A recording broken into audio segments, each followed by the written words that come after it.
वालेकुम, मैं हूं जावेद फ़ारूकी। नाज़रीन, जैसे कि पूरे मुल्क के अंदर ही एक बहरान की कैफ़ियत चल रही है मरकज़ में और फिर पंजाब के अंदर भी। मरकज़ में जो है वो कल तहरीक अदम एतमाद जिस तरह से उसे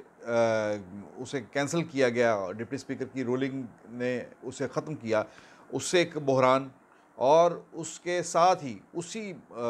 दिन उसी उन्हीं औकात के अंदर जो है वो पंजाब के अंदर भी जो है कायदे ऐवान का इंतखाब ना हो सका। वज़ीर आला सूबे का नया वज़ीर आला हमने मुंतखब करना था, वो मुंतखब नहीं हो सका। इजलास बुलाया गया, उसका यकनिकती एजेंडा यही था कि ये इजलास होगा और इसमें कायदे ऐवान का इंतखाब होगा, लेकिन नहीं हुआ। उसके पीछे क्या वजूहात है, ये एक बड़ी लंबी कहानी है। और लंबी से मेरी मुराद ये है कि इसके अंदर बहुत कुछ है। बड़ी बड़ा ऐसा ऐसे मामलात चले हैं, ऐसे खेल हुए हैं, ऐसे खेल चले हैं कि इक़्तिदार की ग़ुलाम गर्दिशों के अंदर एक दूसरे की टांग खींचना, एक दूसरे की कमर में छुरा घोंपने वाली बात, एक दूसरे को ज़िच करने की कोशिश, ये सारा कुछ जो है वो इतनी तेज़ी से ये सारी फ़िल्म चली है और अभी तक चल रही है। अभी तक ये रुका नहीं है ये सिलसिला, जो यानी ये पिछले 10-15 दिन से जो शुरू हुआ है और ख़ास तौर पर ये तहरीक अदम एतमाद के दाखिल होने के बाद। अ, आज की नशिस्त में अभी हम बात ये करेंगे कि जो कल के दिन जो कुछ हुआ, जिसमें हम पहले भी बात कर चुके हैं इसके हवाले से, लेकिन कल के दिन का एक बहुत ही इम्पोर्टेंट चैप्टर है, जिसके अंदर कल सुबह का दिन, जैसे कहते हैं कि दिन का आगाज़ 21 तोपों की सलामी से हुआ, इसी तरह से दिन का आगाज़ पंजाब के गवर्नर चौधरी मोहम्मद सरवर की कुर्बानी से हुआ। और चौधरी सरवर साहब की वज़ीर आज़म ने कुर्बानी इस तरह से दी कि उनके ऊपर प्रेशर इतना ज़्यादा आ गया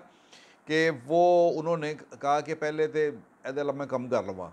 और उन्हें टर्मिनेट कर दिया गया। उसके बाद साथ ही नए गवर्नर उमर सरफराज चीमा जो हैं उन्हें मुकर्रर कर दिया गया। दरमियान में ये हुआ कि दोस्त मोहम्मद मिज़ारी डिप्टी स्पीकर जो है उन्हें बना दिया जाए कायम मकाम गवर्नर, लेकिन उससे एक सीट और कम हो जाती थी हुक्मरान पार्टी की। लेकिन सवाल ये पैदा होता है कि ये गवर्नर पंजाब को फ़ारिग क्यों किया गया। आज मैं इसी हवाले से कुछ बहुत ही इम्पोर्टेंट तफ़सीलात हैं और इसकी जो बिहाइंड द सीन, पर्दे के पीछे क्या चलता रहा है, और वो मैं आपके साथ जो है वो शेयर करूँगा कि क्या ड्रामा क्या हुआ पिछले 4-5 दिन के अंदर यहाँ पर लाहौर में। सिलसिला ये शुरू होता है कि जब मैंने, आपको याद होगा कि इससे पहले भी एक व्लॉग किया था जिसमें मैंने आज से तकरीबन को 12 दिन पहले जिसमें मैंने ये निशानदेही की थी कि गवर्नर पंजाब जो हैं वो सारी की सारी सूरत हाल के अंदर बिल्कुल इर्रेलेवेंट बैठे हुए हैं। और इमरान खान की हुकूमत जो कि एक बहुत ही क्राइसिस का शिकार है, उसके ख़िलाफ़ तहरीक अदम एतमाद है, अपोजिशन ने उसके ऊपर चढ़ाई की हुई है, लेकिन एक हमारी गवर्नर हाउस की जो सरकार है, वो जो कहते हैं कि वो क्या कहते हैं कि ज़मीन जुम्बद न जुम्बद, ठीक है, वो ऐसे करके कोई मुहावरा है कि वो नहीं अपनी जगह से हिलेगा। तो गवर्नर साहब भी जो हैं वो बैठे रहे अपनी जगह पर, और उसमें क्या वजूहात क्या थी, यही मैंने सवालात उठाए थे कि क्या गवर्नर साहब की कोई नाराज़गी चल रही है हुकूमत के साथ कि वो मामलात के अंदर दाखिल नहीं हो रहे, कि उनकी जो शख्सियत है वो बहुत ही हर तरफ जो है काबिल कबूल और बहुत ही मिलनसार आदमी, और तमाम अतराफ़ में उनके ताल्लुकात। लेकिन ऐसा ही मौका होता है ऐसे सियासी लोगों का जिन्होंने आगे बढ़कर मामलात को मीडिएट करना होता है और कुछ ऐसा किरदार अदा करना होता है कि जिसके अंदर कोई दरमियानी रास्ता निकले। लेकिन चौधरी साहब नहीं निकले गवर्नर हाउस से। क्या वो खुद नहीं निकले, नाराज़ थे, या वज़ीर आज़म का कोई एतमाद लूज़ कर गए हैं, वज़ीर आज़म ने उन्हें ऑन बोर्ड नहीं लिया इस सारे प्रोसेस के अंदर। ये कराची वाला गवर्नर तो उठकर लाहौर में आ रहा है, अलीम खां को बनाने की कोशिश कर रहा है, और लाहौर वाले गवर्नर जो हैं वो अपनी जगह पर बैठे हुए हैं। सो ये मैंने कुछ सवालात उठाए थे, और उसमें मेरा एक मौक़िफ़ ये भी था कि चौधरी सरवर साहब जो हैं जितने बासलाहियत हैं, वो जैसे बाकी बहुत से लोग जो हैं वो खान साहब का उनके साथ उनका गिला है कि खान साहब ने उनकी कदर नहीं की, इसी तरह से चौधरी साहब भी अपनी तौर पर इसी तरह से बैठे हुए हैं कि उनके साथ उनसे वो काम नहीं लिया गया जिसके वो अहल थे, और उन्हें एक खुड्डे लाइन लगा दिया गया और उनसे कोई काम नहीं लिया गया। अच्छा, बात उससे फिर आगे बढ़ी, वो ये कि जब मामला आया, ये बात है 28 मार्च की। 28 मार्च को वज़ीर-ए-आज़म ने 28 मार्च को वज़ीर-ए-आज़म ने चौधरी परवेज़ इलाही को बुलाया अपने यहाँ बनी गाला, क्योंकि उससे एक दिन पहले 27 मार्च को या 28 मार्च की सुबह को ही 27 मार्च को पीपल्स पार्टी और पीडीएम के साथ उनका पैचअप हुआ चौधरी साहब का, और वो अपोजिशन के चीफ मिनिस्टर के कैंडिडेट बन गए। लेकिन और उन्हीं की जो थी आशीर्वाद से ये चीज़ें सामने भी आई कि उन्होंने तहरीक अदम एतमाद जमा करवाई पंजाब असम्बली में पंजाब के वज़ीर आला के ख़िलाफ़। उसी वक्त वज़ीर आज़म ने भागम भाग चौधरी साहब को फौरी तौर पर दावत दी। उन्होंने कहा जी नहीं बनी गाला है, वो छड्डो परा, तुसी अपोजिशन वाले किधर जाना है, आए आप मेरे चीफ मिनिस्टर हैं। मैं तो बड़ी देर से आप जैसे हीरे को तलाश कर रहा था, मैं कहाँ मारा गया, कहाँ बुज़दार मेरी किस्मत फूटी, मेरे गले पड़ गया, आप कहाँ बैठे हुए थे चौधरी साहब, आप आए चीफ मिनिस्टर बने। और वो चौधरी साहब जो बड़ी देर से कह रहे थे कि भाई ये इसे रुखसत करो और यहाँ पर कोई फेस चेंज करो, ताकि आपका जो असल हरीफ हैं जो आपके मुस्लिम लीग नून वगैरह, उनके साथ आपने अगला इलेक्शन भी लड़ना है, तो आप इस हवाले से कोई फ़ैसला करो। तो उन्होंने जब अपोजिशन ने नामज़द कर दिया, तो फिर उसके बाद उन्होंने चौधरी परवेज़ इलाही को नामज़द कर दिया। अच्छा, ये बात है 28 मार्च की रात की। 28 मार्च को उन्होंने जब उनके साथ खाना खा लिया, उनकी नामज़दगी हो गई और वहीं पर बैठकर वज़ीर आला उस्मान बुज़दार का इस्तीफ़ा ले लिया गया। तो चौधरी साहब का ये ख़्याल था कि ये 28 मार्च, चौधरी परवेज़ इलाही का ये ख़्याल था कि 28 मार्च को ये इस्तीफ़ा हुआ है और 29-30 मार्च ये तकरीबन बनता था पीर के रोज़ उनका इस्तीफ़ा हुआ है। उनका ख़्याल था कि कल ही ये इस्तीफ़ा मंज़ूर हो जाएगा, मंगल को इस्तीफ़ा मंज़ूर हो जाएगा और बुध या जुमेरात को हम एकदम से इलेक्शन करवाएंगे और अपोजिशन को संभलने नहीं देंगे और अपने नंबर पूरे करके चीफ मिनिस्टर बनकर बैठ जाएंगे और सीएम हाउस संभाल के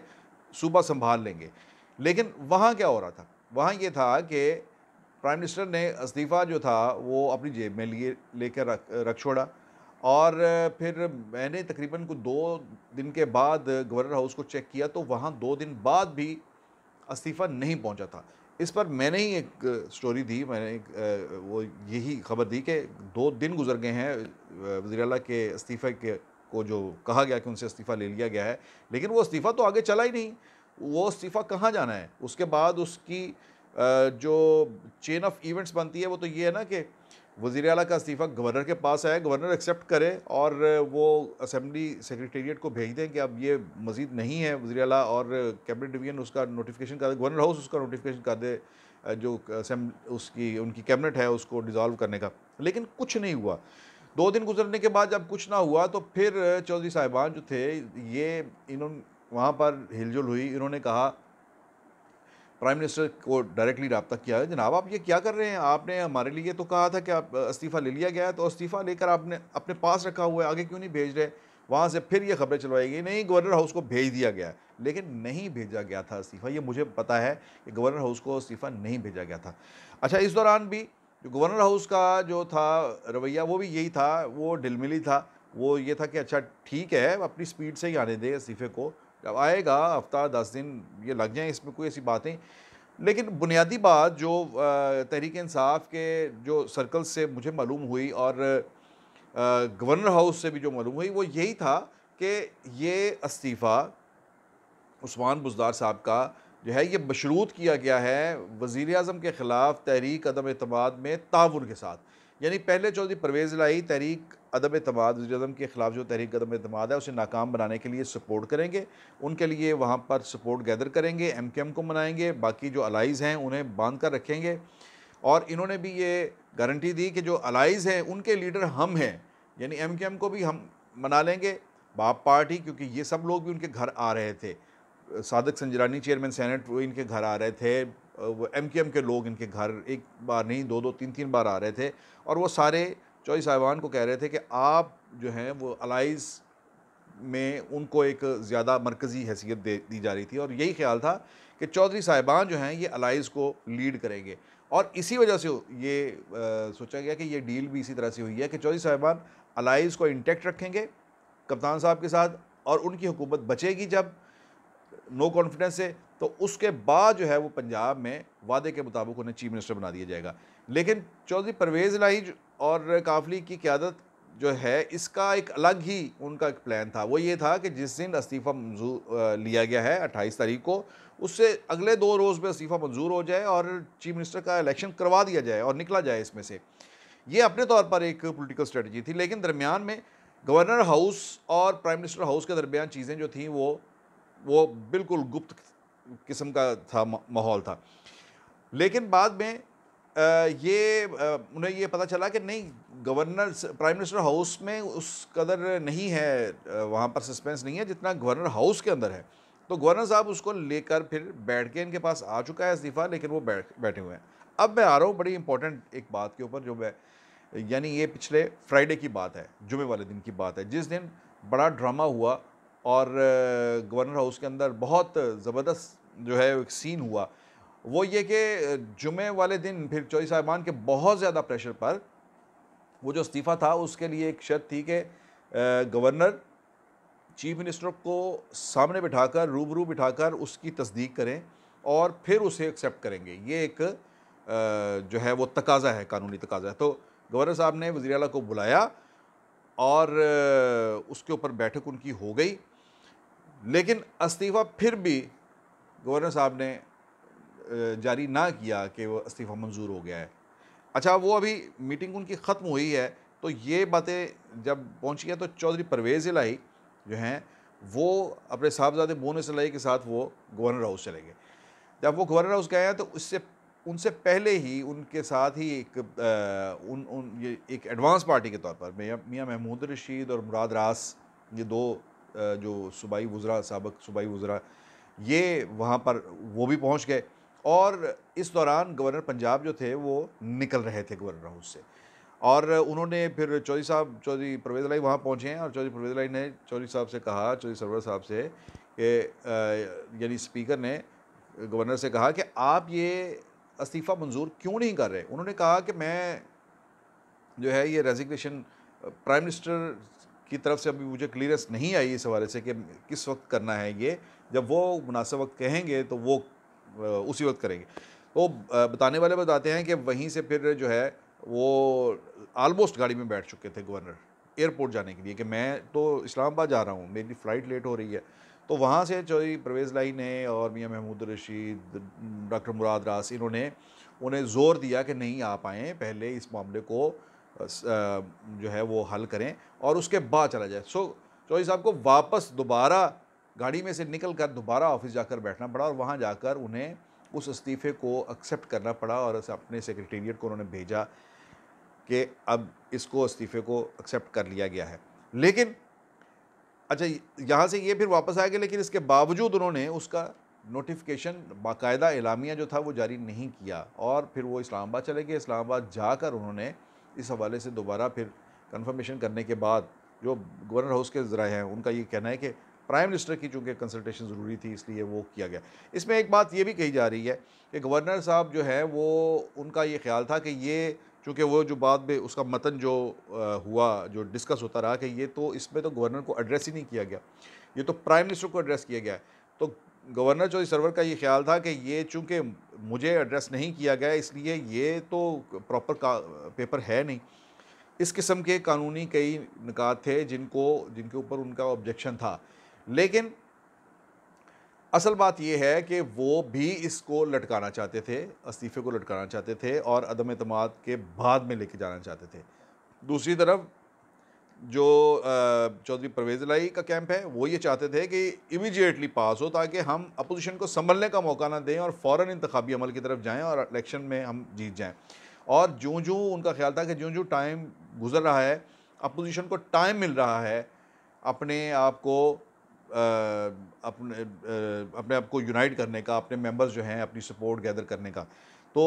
और इसमें ये भी एक इल्ज़ाम आयद किया गया कि ये चौधरी सरवर जानबूझकर जो है वो अपोजिशन को टाइम दे रहे हैं ताकि वो अपनी तैयारी कर लें इलेक्शन के लिए। और फिर अल्टीमेटली जो है वो ये सारी बातें जो थीं, ये इसी तरह से साबित हुई कि जितना टाइम मिला अपोजिशन को, पहले तो बहुत ही एक सरप्राइजिंग था, स्टनिंग था उनका जो रेजिग्नेशन की एक्सेप्टेंस, और उसके साथ ही अगले दिन इलेक्शन के लिए जो है इजलास बुलाया जाना। लेकिन इस दौरान उन्होंने अपने आप को अपोजिशन ने अपने आप को संभाला और अपने बंदे इकट्ठे कर लिए। लेकिन उस दिन जो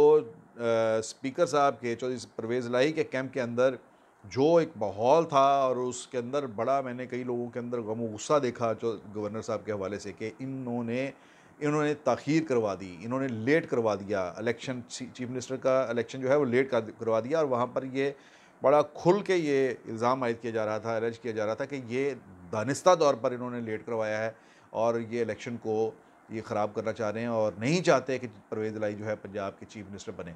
यही जो थी गर्मा गर्मी एक दूसरे के बारे में, और ये शकुक व शुबहात, और जिसमें उन्होंने बड़े खुलकर चौधरी सरवर के किरदार के हवाले से उन्होंने इस बात का इजहार किया कि इनके जो है वो ताल्लुकात वो दूसरी तरफ भी थे। और बहुत लोगों ने ये इल्ज़ाम भी आयद किया कि बहुत से MPAs जो अलीम खान ग्रुप जिस तरह से बना, ये इसमें भी चौधरी सरवर जो थे वो उनके साथ ऑन बोर्ड थे, जो बागी ग्रुपों के साथ और मुस्लिम लीग नून के साथ। सो ये सब चीज़ें जब इकट्ठी हुई तो फिर चौधरी परवेज़ इलाही ने फाइनल शॉट मारी और इन्होंने प्राइम मिनिस्टर से कहा कि ये बस एनफ इज़ एनफ। और उसके बाद फिर जब इलेक्शन था, जिस रोज़ सुबह इलेक्शन था, उस दिन फिर तकरीबन मामलात इतने ऐसे हाथ से निकले कि ये प्राइम मिनिस्टर को भी पता चल गया कि अब चौधरी सरवर को, अब चौधरी परवेज़ इलाही जो है उनका चीफ मिनिस्टर बनना आज के इलेक्शन में बहुत ही मुश्किल है। इसलिए उन्होंने उस इलेक्शन से पहले चौधरी सरवर गवर्नर पंजाब को सैक किया और उनका नोटिफिकेशन जारी किया गया कि इन्हें ओहदे से बर्खास्त किया जाता है। और इसके अंदर जो बर्खास्तगी और उन्हें ओहदे से हटाना, उनका जो ये जो स्टाइल इख्तियार किया गया इसके हवाले से, उसे देखते हुए उनके बारे में वहाँ पर किस तरह से सोचा जाता था, क्या उनके बारे में जज्बात पाए जाते थे और उनके साथ क्या रवैया इख्तियार किया गया, ये उनकी रिमूवल का अंदाज़ जो है वो ख़ुद बताता है कि चौधरी साहब अब वहाँ पर नहीं थे, अब वहाँ कहीं PTI के अंदर एग्जिस्ट नहीं करते थे। तो ये मामला थे, ये सारी चीज़ें चल रही थी, ये इक़्तिदार की ग़ुलाम गर्दिशों के अंदर जो भाग दौड़ हुई, जो एक दूसरे की टांग खींची गई, जो चीफ मिनिस्टर का इलेक्शन जो है वो जिस तरह से एक ताख़ीर का शिकार हुआ, यही नतीजा है, यही तमाम बातें थी जिसके नतीजे में जो संडे के रोज़, इतवार के रोज़ जो है वो चीफ मिनिस्टर का इलेक्शन नहीं हो सका और हुकूमत को ये स्ट्रेटजी इख्तियार करना पड़ी कि हंगामा आराई की को बुनियाद बनाकर आज का इलेक्शन जो है पोस्टपोन कर दिया जाए। तो इस तरह से हुकूमत इतवार के रोज़ एक हज़ीमत से बच निकली और वो हंगामा आराई जो थी वो हुई या करवाई गई। बहरहाल उसकी बुनियाद पर डिप्टी स्पीकर ने इजलास जो है वो मुलतवी कर दिया और इलेक्शन चीफ मिनिस्टर का मुलतवी कर दिया। अब ये 6 तारीख को इलेक्शन दोबारा होगा। अब देखते हैं कि उस वक्त तक क्या पोजीशन बनती है, क्या जो अपोजिशन है, मुत्तहिदा अपोजिशन, उनके पास, उनका क्लेम है कि उनके पास 201 लोग थे इतवार वाले दिन, क्या वो अपनी ये नंबर्स जो है वो इंटैक्ट रखते हैं या चौधरी परवेज़ इलाही उनमें से तोड़ते हैं। एक और बात ये कि क्या अब तक इससे पहले यही था कि 2 राउंड्स होंगे वोटिंग के, पहले में अगर कोई 186 ले लेता है तो ठीक है, वो चीफ मिनिस्टर बन जाएगा, अदरवाइज़ दूसरे में जो मेजॉरिटी वोट लेगा वो चीफ मिनिस्टर बन जाएगा। लेकिन अब ये ऐसे नहीं होगा। अब चूँकि ऊपर असेंबली तहलील कर चुके हैं, इमरान खान अपना माइंड दे चुके हैं, अब ये होगा कि अब जो 186 पहले राउंड में नहीं लेगा, दूसरे राउंड में भी अगर कोई 186 नहीं ले सकेगा तो सिंपल मेजॉरिटी वाले को जो है वो या हाईएस्ट नंबर्स वाले को चीफ मिनिस्टर नए गवर्नर जो हैं वो एक्सेप्ट नहीं करेंगे और 186 वोट्स जो हैं ये अब मयार होगा चीफ मिनिस्टर बनने के लिए। जो और उस हवाले से इसी चीज़ को बुनियाद रखकर हो सकता है कि ये कल के इजलास के बाद जो यानी 6 तारीख का जो इजलास है उसमें देखते हैं कि वो क्या होता है। और उसके बाद बहुत ज़्यादा इम्कान इस बात का है कि उस दिन भी ना हो सके चीफ मिनिस्टर का इस तरह से इलेक्शन, और इसी बुनियाद पर गवर्नर को जवाज़ मिल जाए और इसी जवाज़ की बुनियाद पर वो असेंबली को तहलील करते हैं। देखते हैं आने वाले 2 दिनों में क्या पेशरफ्त होती है। सियासत के हवाले से जो है कोई पेशन गोई करना आजकल तो बहुत ही मुश्किल है। अभी 2 दिन पड़े हुए हैं, कल का एक पूरा दिन पड़ा है, उसके बाद परसों है, उसमें चीफ मिनिस्टर का इलेक्शन है, उस वक़्त तक क्या होता है, हम भी इस पे नज़र रखते हैं। आप भी देखिए, अपना बहुत ख़्याल रखिए और चलते-चलते कि ये तमाम ख़बरें जो हैं, ये इस किस्म की आपको मुसलसल आती रहेंगी मेरे व्लॉग्स में, और इसके लिए ज़रूरी है कि आप मेरा चैनल सब्सक्राइब करें। आपका बहुत शुक्रिया। अल्लाह हाफ़िज़।